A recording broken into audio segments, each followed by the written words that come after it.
2 जून 2023 एक तारीख जो भारत के इतिहास में एक बहुत ही दुखद घटना के तौर पर दर्ज हो गई। उड़ीसा में एक ऐसी ट्रेन टक्कर हुई जिसने सच में पूरे देश को हिलाकर रख दिया। तो चलिए आज हम इसी हादसे को समझने की कोशिश करते हैं कि आखिर ये हुआ कैसे और क्यों। तो इस हादसे का पैमाना कितना बड़ा था? देखिए, कम से कम 296 लोगों की जान चली गई। ये सिर्फ एक नंबर नहीं है। सोचने वाली बात है कि हर एक जान के पीछे एक पूरा परिवार था, एक कहानी थी जो उस दिन हमेशा के लिए बदल गई। और बात सिर्फ यहीं खत्म नहीं होती। जान गंवाने वालों के अलावा करीब करीब 1200 लोग घायल हुए। मतलब ये जो आंकड़े हैं ना, ये इस त्रासदी के गहरे जख्मों को बयां करते हैं। तो भारत की सबसे खतरनाक टक्कर, चलिए थोड़ा और गहराई से समझते हैं कि आखिर ये हादसा कितना बड़ा था। सिर्फ इंडिया के लिहाज से नहीं बल्कि पूरी दुनिया के कॉन्टेक्स्ट में भी। तो तारीख थी 2 जून 2023 और जगह थी ओडिशा का बालेश्वर जिला, भानागा बाजार के ठीक पास। देखिए, ये कोई आम एक्सीडेंट नहीं था। इसमें एक नहीं, दो नहीं, बल्कि तीन ट्रेनें शामिल थीं। 2 पैसेंजर ट्रेनें और एक मालगाड़ी।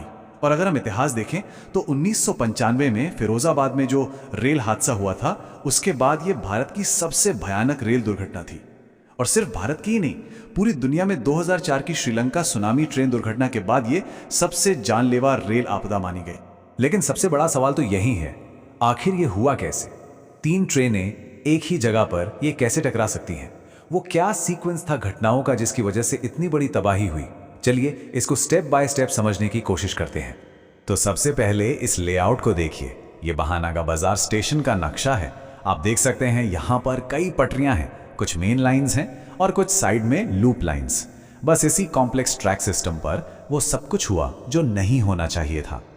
ओके, तो ये पूरी तबाही 4 स्टेप्स में हुई। ध्यान से समझिए। स्टेप 1, कोरोमंडल एक्सप्रेस को जाना था सीधा मेन लाइन पर, लेकिन एक सिग्नल की गलती की वजह से वो डाइवर्ट हो गई लूप लाइन पर। स्टेप 2, अब उस लूप लाइन पर पहले से ही एक मालगाड़ी खड़ी थी, तो हुआ ये कि तेज रफ्तार कोरोमंडल एक्सप्रेस सीधे उस मालगाड़ी से जा टकराई। स्टेप 3, टक्कर इतनी भयानक थी कि कोरोमंडल एक्सप्रेस के कई डिब्बे पटरी से उतर गए और छिटक कर बगल वाली मेन लाइन पर जा गिरे। और फिर आया स्टेप 4। ठीक उसी वक्त दूसरी तरफ से बैंगलोर हावड़ा एक्सप्रेस आ रही थी और वो सीधा उन पटरी पर बिखरे डिब्बों से टकरा गई। मतलब एक के बाद एक घटनाओं की एक भयानक चेन बन गई। तो शुरुआती जांच में क्या सामने आया? यही कि सारा मामला सिग्नलिंग सिस्टम में हुई एक बड़ी गड़बड़ी का था। इस गड़बड़ी ने सीधे सीधे इलेक्ट्रॉनिक इंटरलॉकिंग सिस्टम पर असर डाला। अब ये इंटरलॉकिंग सिस्टम क्या है? ये आप समझ लीजिए रेलवे का ट्रैफिक कंट्रोल सिस्टम है, जो ये तय करता है कि कौन सी ट्रेन किस पटरी पर जाएगी। और जब यही सिस्टम फेल हो गया तो फिर घटनाओं की वो भयानक चेन शुरू हो गई।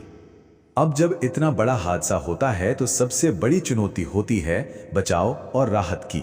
और इस टक्कर के फौरन बाद देश के सबसे बड़े रेस्क्यू ऑपरेशंस में से एक शुरू हुआ। चलिए देखते हैं कि इस आपदा के बाद क्या क्या हुआ।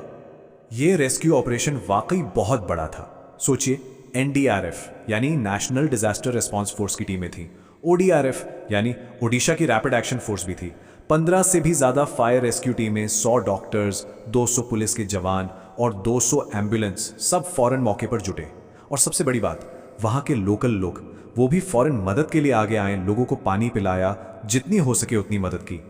हादसा इतना गंभीर था कि प्रधानमंत्री नरेंद्र मोदी खुद घटना वाली जगह पर पहुंचे और उन्होंने हालात का जायजा लिया। और सिर्फ इतना ही नहीं, इसके बाद वो अस्पताल भी गए और इस टक्कर में जो लोग घायल हुए थे उनसे मिलकर उनका हाल चाल जाना। तो रेस्क्यू के बाद का क्या, मतलब इस हादसे का नतीजा क्या निकला?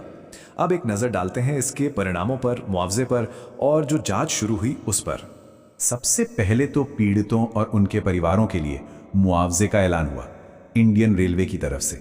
जिनकी जान गई उनके परिवारों को 10 लाख रुपए, जो गंभीर रूप से घायल थे उन्हें 2 लाख और जिन्हें मामूली चोटें आईं उन्हें 50,000 रुपए दिए गए।